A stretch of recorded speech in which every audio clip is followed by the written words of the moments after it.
Voici un nouvel épisode de notre rubrique consacrée à une année au cinéma. Alors voyageons une nouvelle fois dans le temps, à l'instar de Domhnall Gleeson et son placard magique dans Il était temps, et revenons 22 ans en arrière, à l'année 2003. Quels films pouvait-on découvrir cette année-là? Quelles apparitions? Quelles disparitions? Voici donc le calendrier ciné de l'année 2003 en 12 mois et pas moins de 70 films. Et commençons par le mois de janvier, avec la découverte en salle du nouveau film de Jonathan Demme, remake de Charade, tourné à Paris, qui rend hommage au cinéma de la Nouvelle Vague, et de 3 nouveaux films de Lucas Belvaux, sortis simultanément avec Dominique Blanc, François Morel et Gilbert Melki. À part ça, dans Gangs of New York, Martin Scorsese filme les affrontements à la fin du 19e siècle entre gangs rivaux menés par Daniel Day-Lewis et Liam Neeson. Sinon, découverte tardive, 17 ans après sa sortie, du 3e long-métrage d'Hayao Miyazaki et du premier des studios Ghibli, Le Château dans le ciel, mis en musique déjà par Joe Hisaishi.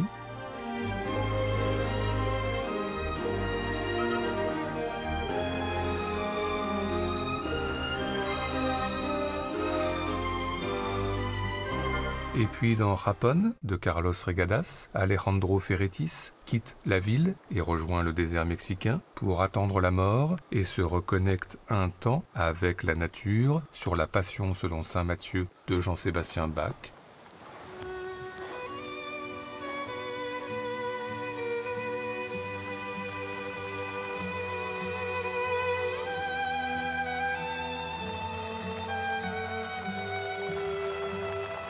Enfin, Crépuscule toujours, Maurice Pialat nous quitte et laisse derrière lui certaines des plus belles images du cinéma français contemporain, un rare moment de complicité entre Jean-Yann et Marlène Jobert au bord de la mer, dans Nous ne vieillirons pas ensemble, le retour à Paris sous la pluie de Sandrine Bonner dans À nos amours, ou encore Jacques Dutronc, ivre de peinture et de bleu dans Van Gogh.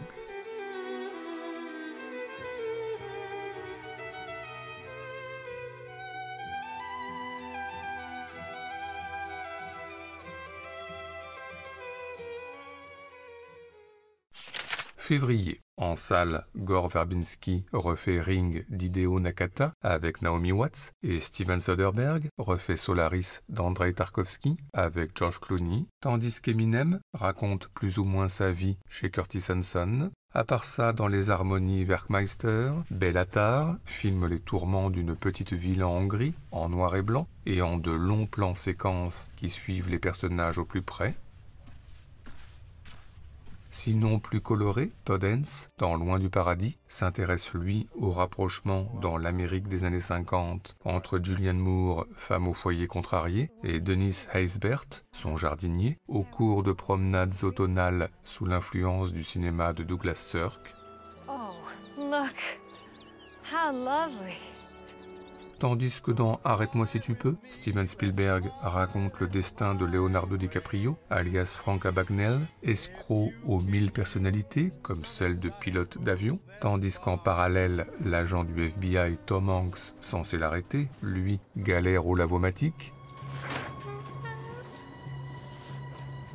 Enfin, sur un registre plus dramatique, disparition du réalisateur portugais João César Monteiro, inventeur d'un personnage hors temps, Jean de Dieu, dans des films comme La Comédie de Dieu ou Les Noces de Dieu.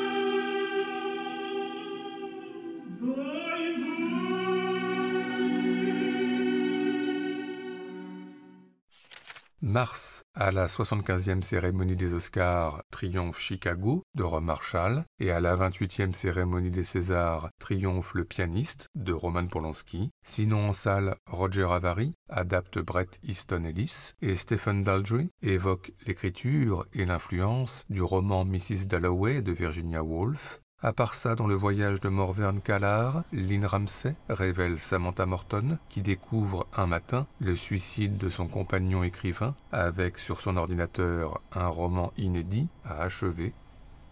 Sinon, dans La Cité de Dieu, Fernando Meirelles fait le portrait de Wilson, apprenti photographe qui assiste à la naissance des gangs dans le Rio de Janeiro de la fin des années 60.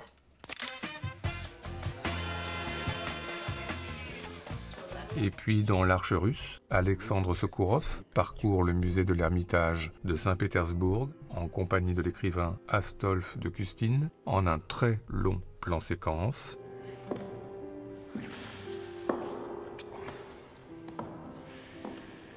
Tandis que dans un registre différent, Merzak Alouache, dans Chouchou, filme la performance sur scène de Gad Elmaleh qui subjugue un Alain Chabat moustachu sur un playback de Diane Tell. Moi, si j'étais un homme, je serais capitaine d'un bateau vert et blanc. Enfin, disparition du cinéaste et poète américain Stan Brakhage, légende du cinéma expérimental, avec des films abstraits et muets comme Dog Starman ou Moslight, et là se taire et regarder.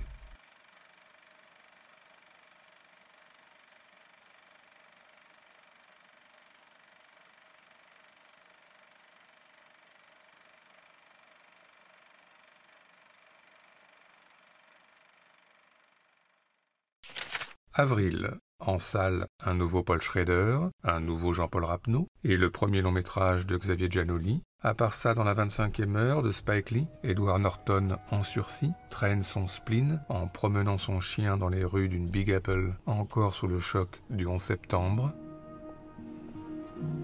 Tandis que dans Frida, de Julie Taymor, Salma Hayek incarne la célèbre peintre Frida Kahlo, déterminée, cigarette aux lèvres. Sinon, rien à voir, et c'est ça qui est bien, Kurt Wagner, alias Diablo, dans X-Men le deuxième, s'introduit à la Maison Blanche et sème la panique sur le Dies Irae du Requiem de Mozart.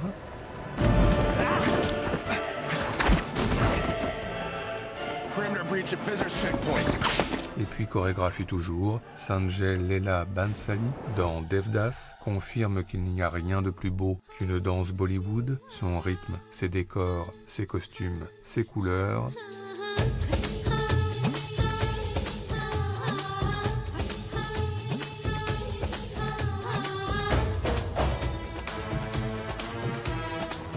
Enfin, changement de registre, le chanteur et comédien Leslie Cheung, inoubliable interprète d'Histoire de fantômes chinois, Le syndicat du crime, Adieu ma concubine ou Happy Together, s'éclipse.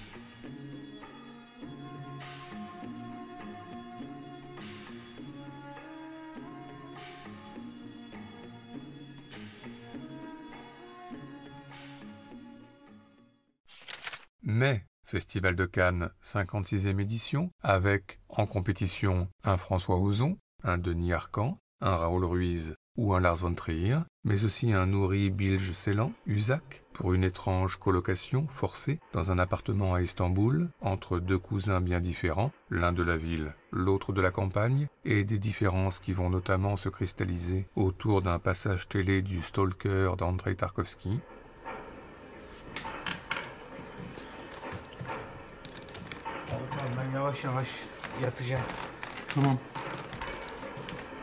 Sinon, dans Mystic River, Clint Eastwood ouvre son film par une scène chair de poule pour l'éternité, celle d'un père Sean Penn confronté au deuil impossible.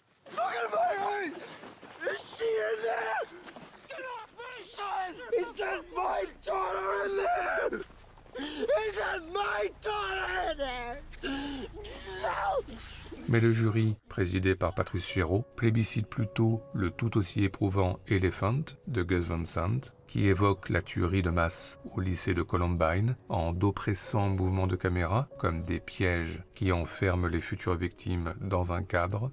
Alors prendre les chemins de traverse, s'échapper pour respirer un peu et verser une larme.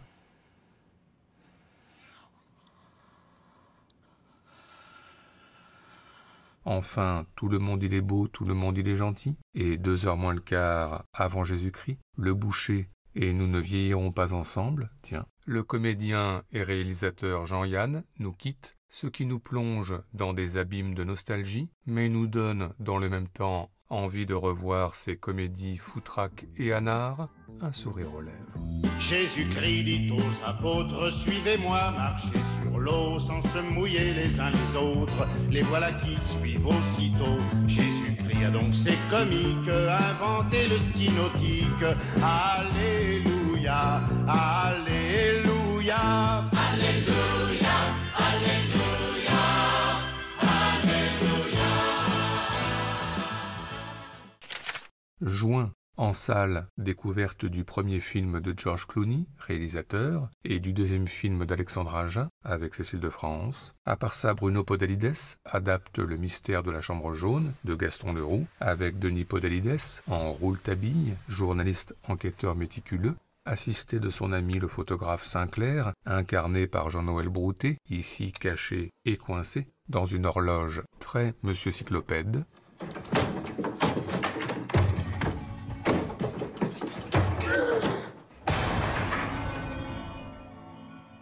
Tandis que dans Mods, Serge Boson imagine moult chorégraphies minimalistes dans des escaliers minimalistes.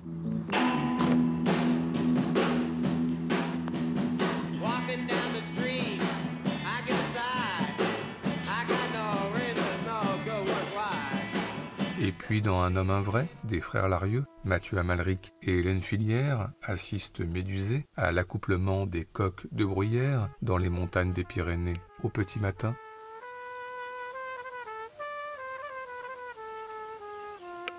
Enfin, Gregory Peck, inoubliable interprète de Moby Dick et Vacances romaines, et Katharine Hepburn, inoubliable interprète de L'impossible Monsieur Bébé et Vacances à Venise, nous quitte, et c'est tout un pan de l'histoire du cinéma hollywoodien qui disparaît.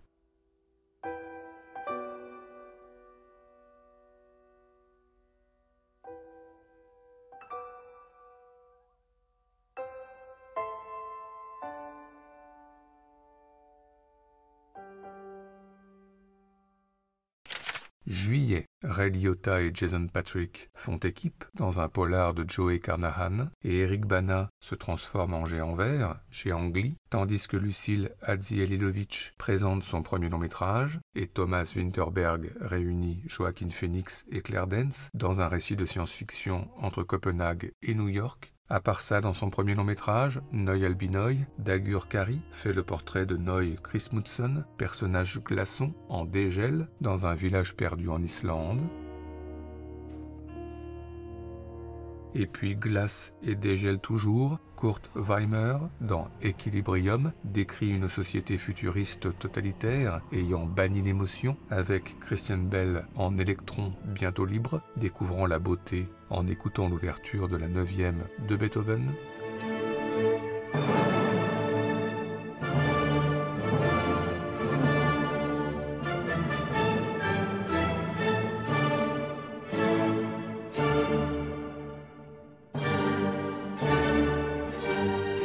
Sinon, découverte en reprise de Soy Kuba, réalisé par Mikhail Kalatozov en 1964, plongée fascinante dans l'effervescence cubaine en de virtuoses mouvements de caméra, dont voici un petit échantillon.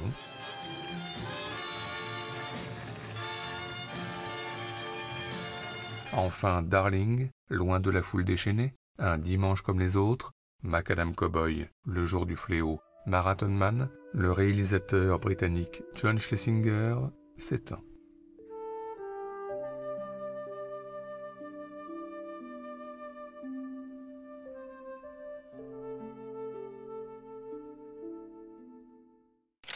Août, En salle, un nouveau André Téchiné et un nouveau Claude Miller, tandis qu'Angelina Jolie est pour la deuxième fois Lara Croft et Arnold Schwarzenegger pour la troisième fois Terminator. À part ça, Song Kang-ho, dans Sympathy for Mr. Vengeance de Park Chan-wook, découvre l'impensable et s'apprête à aller très loin dans sa vengeance.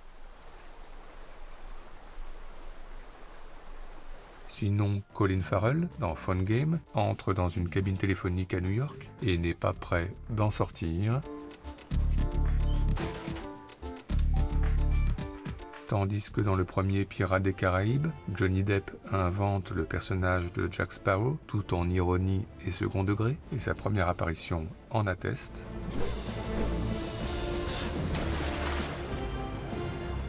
Enfin, le mois d'août est meurtrier, avec la disparition de Gregory Hines, inoubliable interprète de Soleil de nuit, mais aussi de Charles Bronson, inoubliable interprète d'Il était une fois dans l'Ouest, et enfin de Marie Trintignant, inoubliable interprète de Betty, à l'âge de 41 ans seulement.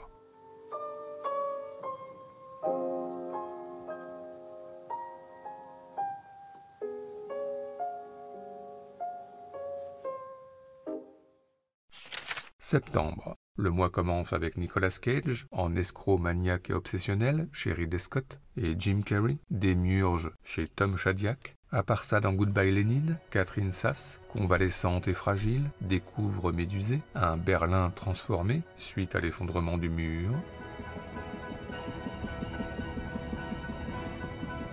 Sinon, dans 29 Palms de Bruno Dumont, David Wissac et Katerina Golubeva, sur les routes de l'Ouest américain, s'apprêtent à plonger en plein cauchemar, et on est sympa, on ne va pas aller plus loin. Oh my God! I'll get out of the fucking way! Et puis dans Pollock, Ed Harris incarne le célèbre peintre Jackson Pollock, déterminé, cigarette aux lèvres.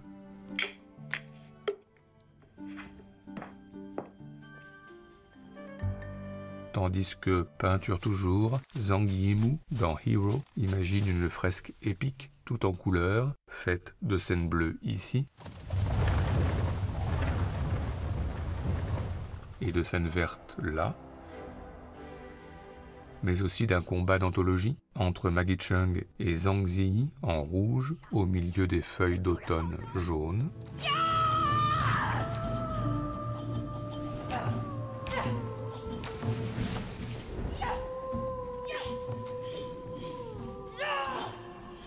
Enfin, un tramway nommé Désir, sur les quais à l'est d'Éden, un homme dans la foule, la fièvre dans le sang, le dernier nabab, le réalisateur et homme de théâtre Elia Kazan s'éclipse.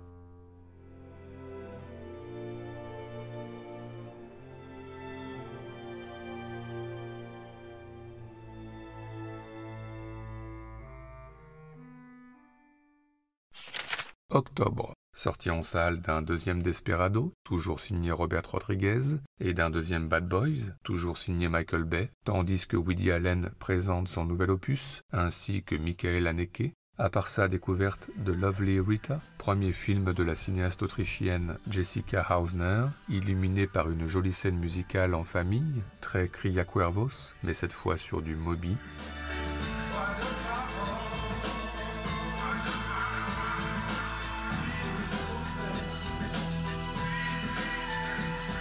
Sinon, dans Zatoichi, Takeshi Kitano reprend le rôle iconique de Zatoichi, ange exterminateur aveugle, très habile au sabre, quelles que soient les conditions météo.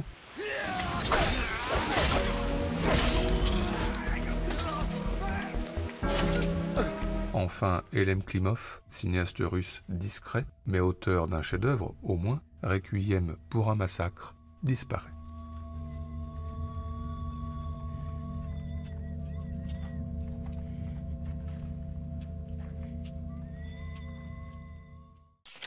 Novembre. En salle, un nouveau film des frères Cohen et un nouveau film de Jacques Rivette, tandis que les Wachowski terminent, en tous les cas pour un temps, leur saga Matrix. À part ça, les studios Pixar, dans le monde de Nemo, inventent le plus beau des personnages, le poisson Dory, doté d'une mémoire défaillante. Excuse me. Are you all right? I don't know where I am. I don't know what's going on. I think I lost somebody, but I can't remember. And... Sinon, dans Kill Bill volume 1 de Quentin Tarantino, Uma Thurman, toute de jaune vêtue, affronte des dizaines et des dizaines de yakuza en noir et blanc. Tandis que dans un registre différent, Jean-Pierre Bacri et Isabelle Carré, dans Les Sentiments de Noémie Lvovsky, développent une relation adultère au restaurant, au rythme des chœurs de l'ensemble Sequenza 9.3.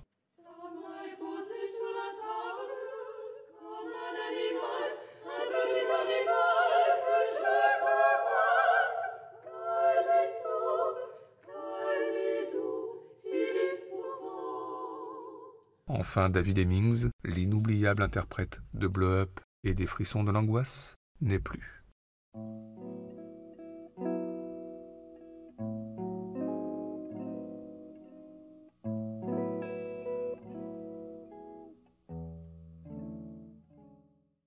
Enfin, décembre, découverte en salle du nouveau film de Pierre Salvadori et d'une comédie romantique anglaise signée Richard Curtis, tandis que Jacques-Rémy Girard refait Le Déluge en animation et Peter Jackson, lui, met la touche finale à sa trilogie du Seigneur des Anneaux. À part ça, Guy Maddin, dans Dracula, enregistre une représentation du Dracula de Bram Stoker par le Ballet Royal de Winnipeg au Canada, porté par la symphonie numéro 1 de Mahler.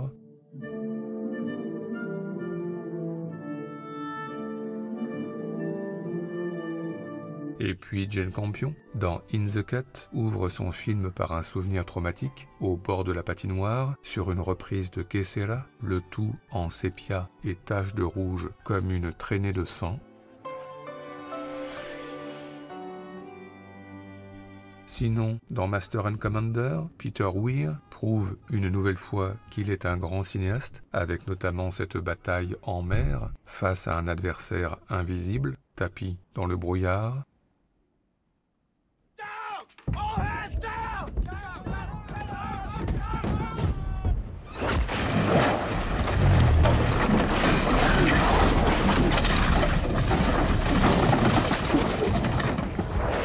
Enfin, découverte d'une nouvelle fantaisie d'Alain Resnais, l'opérette Pas sur la bouche, illuminée par la plus drôle des bandes annonces, réalisée par Bruno Podalides, avec la complicité d'André Dussolier, familier des films d'Alain Resnais, mais pas celui-ci. Sans André Dussolier. Sans André Dussolier.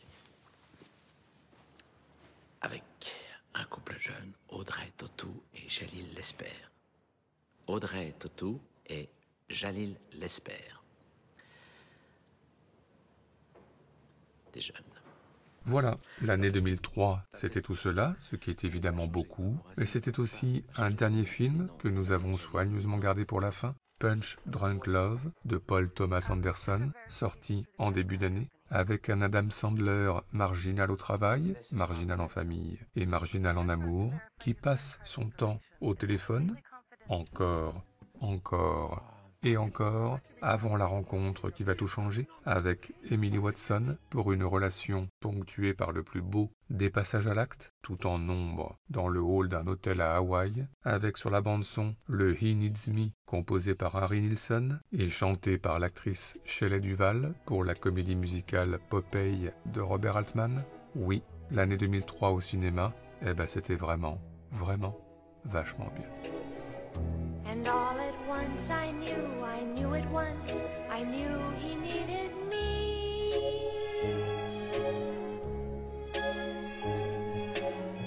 Until the day I die, I won't know why, I knew he needed me.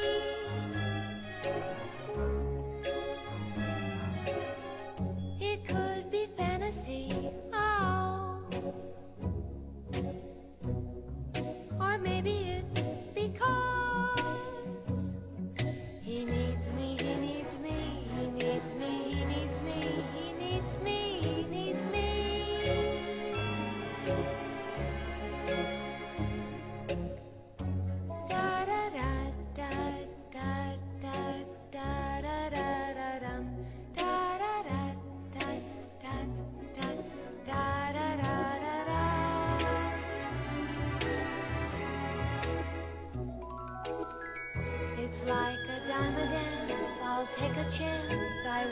because he needs me.